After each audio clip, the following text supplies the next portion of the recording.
पूर्व सैनिक बोयतराम डूडी का निधन। 100 साल की उम्र में निधन, बना गए अनूठा रिकॉर्ड। हमारे देश के सैनिकों की जांबाजी की कहानियां शरीर में जोश भर देती है। देश सेवा में किए गए इनके बलिदान की जितनी चर्चा की जाए वो कम है। राजस्थान के झुंझुनू जिले के भोड़की गांव के रहने वाले बोयतराम ने भी देश सेवा की, पेंशनर बने और अब 100 साल की अवस्था में उनका निधन हो गया है। सेना में रहते हुए उनकी शौर्य गाथाएं लोग कहते और सुनते नहीं थकते। अब उनके निधन के बाद भी लोग उन्हें नहीं भूलेंगे, क्योंकि जाते जाते बोयतराम डूडी ने एक अनोखा रिकॉर्ड बना दिया है। वो देश के सबसे लंबे समय तक पेंशन लेने वाले पूर्व सैनिक बन गए हैं। भारतीय सेना से वो 1957 में रिटायर हुए थे। सेना की तरफ से उनको उसी वक्त से पेंशन मिलती थी। उनका पहला पेंशन मात्र 19 रुपये था, जो कि बढ़कर 35,460 रुपये तक पहुंच चुका था। पेंशन की इस रकम की बढ़ोतरी भी अपने आप में अनोखी है।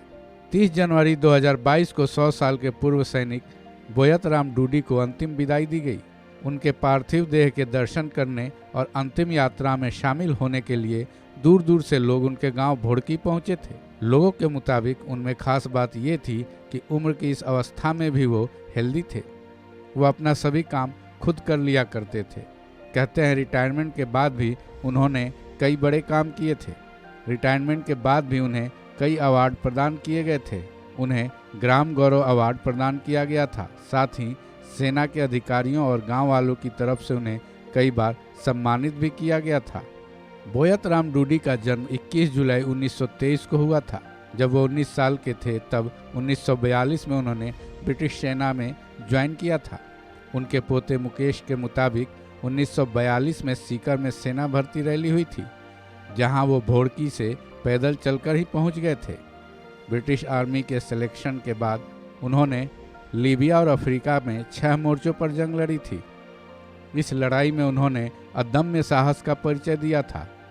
इसमें उनकी बटालियन के 80% सैनिक शहीद हो गए थे, लेकिन उन्होंने हार नहीं मानी थी और लड़ाई जारी रखी थी। उन्होंने दूसरे विश्व युद्ध की लड़ाई भी लड़ी थी। दूसरे विश्व युद्ध के बाद उन्हें 4 बार सेना मेडल से नवाजा गया था।